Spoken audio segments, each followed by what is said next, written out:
నమస్కారం.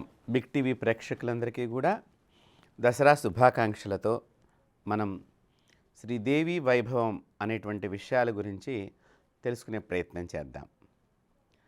సర్వమంగళ మాంగళ్యే శివే సర్వార్థ సాధకే శరణ్యే త్రయంబకే గౌరీ నారాయణి నమోస్తుతే.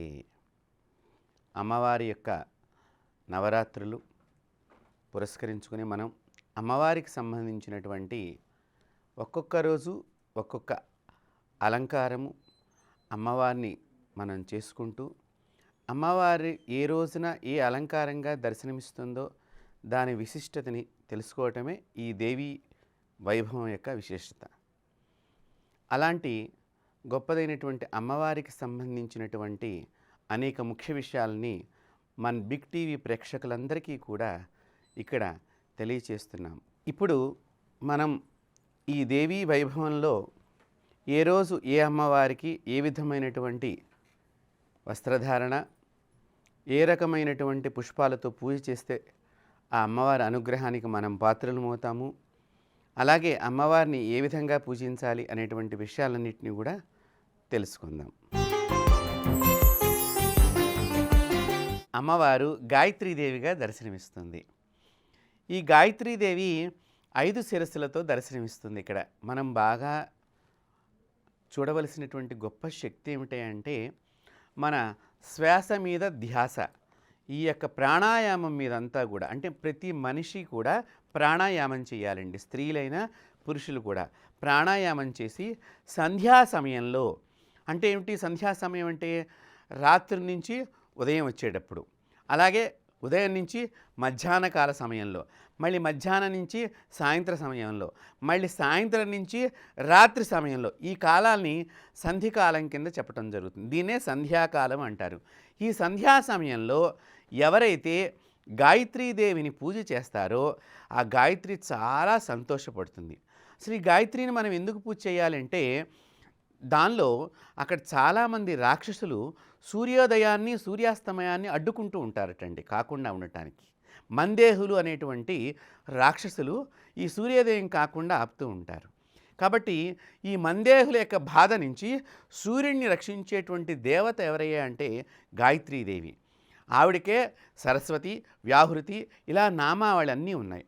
ప్రతి ఒక్కరూ కూడా ఎవరికైతే యజ్ఞోపవీత అర్హత ఉండి వారు గాయత్రీ మంత్రాన్ని స్వీకరించి ఉన్నారో వారు చక్కగా ఆ రోజున ఆ గాయత్రీ మంత్రాన్ని లక్షల జపంలాగా పెట్టుకొని చేసినట్లయితే గాయత్రీదేవి సంతోషపడుతుంది. ఈ గాయత్రీదేవికి ఎరుపు వర్ణ రంగు కలిగినటువంటి వస్త్రం అంటే చాలా ప్రీతి అమ్మవారికి. ఎర్రని ఎరుపు అంటే చాలా ప్రీతి. ఆ అమ్మవారు కూడా ఒక చేతిలో తామర పుష్పాన్ని కలిగి ఉంటుంది. ఈ అమ్మవారికి, గాయత్రి అమ్మవారికి తామర పువ్వులతో కానీ కలువ పూలతో కానీ మనం పూజ చేసినట్లయితే చాలా సంతోషపడుతుంది. ఈ మంత్రాన్ని మనకి ఏమండి మాకు గాయత్రి మంత్రం ఉపదేశం లేదు, మరి మేము ఎలా చెయ్యాలి, ఏమి చెయ్యాలనుకున్న వారు శ్రీ గాయత్రీ దేవ్యై నమః, మరొకసారి చెప్తున్నాను, శ్రీ గాయత్రీ దేవ్యై నమః అనే నామమంత్రాన్ని జపం చేసినట్లయితే వారికి కూడా అమ్మవారు రక్షిస్తుంది. ఈ గాయత్రీదేవిని పూజ చేయటం మూలకంగా బ్రహ్మహత్యాది దోషాలన్నీ కూడా తొలగిపోతాయి. మనం చేసుకున్నటువంటిది ఏమైనా పాపాలుంటే ఆ పాపాలన్నీ ఈ జన్మలోనే పోగొట్టుకోవాలి అంటే మనం గాయత్రీదేవి యొక్క ఆరాధన చెయ్యాలి. గాయత్రి అష్టోత్తరం కానీ గాయత్రి మంత్రాన్ని కానీ ఉపదేశమైనటువంటి వారు, యజ్ఞోపవీత అర్హత ఉన్నటువంటి వారు ఆ గాయత్రి మంత్రాన్ని జపం చేస్తూ ఉంటారు. మరి స్త్రీలు కానీ ఇతరులు కానీ గాయత్రి అష్టోత్తరాన్ని గనక పారాయణం చేసినట్లయితే చక్కగా వారికి కూడా సమస్తమైనటువంటి దోషాలు తొలగిపోతాయి. ఈ గాయత్రీదేవి సర్వపాపాలని పోగొట్టేటువంటి ప్రథమంచ దేవత. కాబట్టి ప్రతి మనిషి కూడా తెలుసో తెలియకో కొన్ని పాపాలను మనం చేస్తూ ఉంటాం.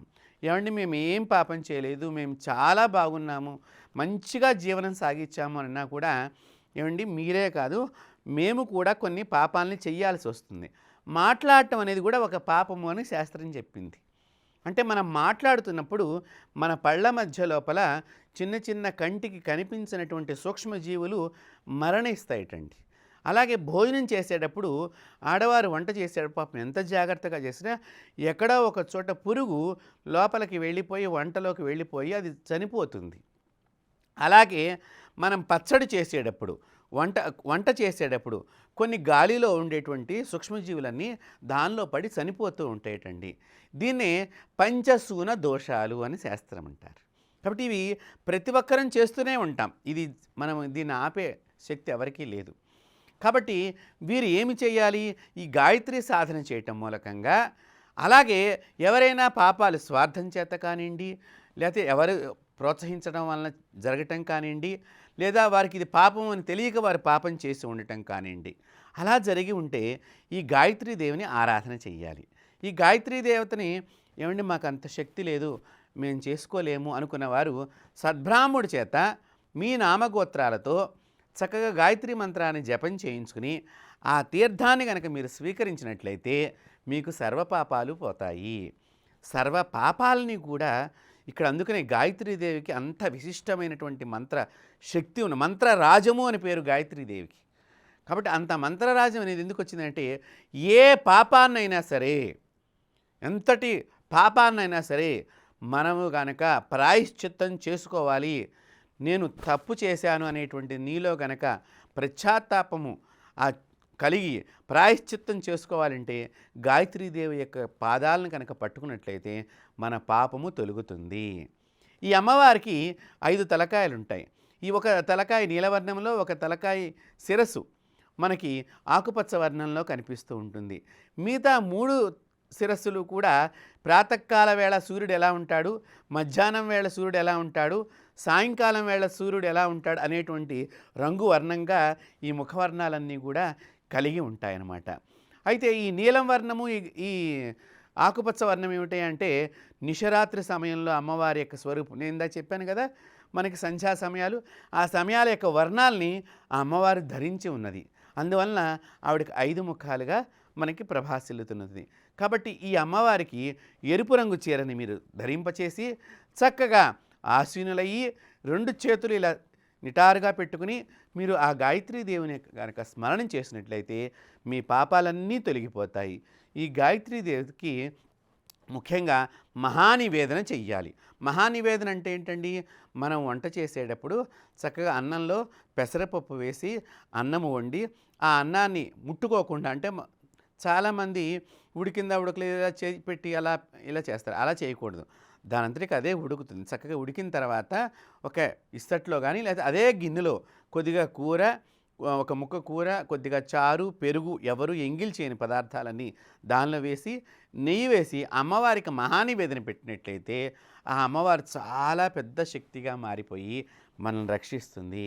కావున బిగ్ టీవీ ప్రేక్షకులందరికీ కూడా మీ అందరూ కూడా ఈ పాపాల నుంచి, ఈ దోషాల నుంచి మీ యొక్క జీవితాన్ని ఈ దుష్కర్మల నుంచి పోగొట్టుకుని ఈ బాధల నుంచి విముక్తి కావాలని కోరుకుంటూ ఆ గాయత్రీదేవి ఆశీస్సులు మీకు కలగాలని చెప్పి కోరుకుంటూ స్వస్తి.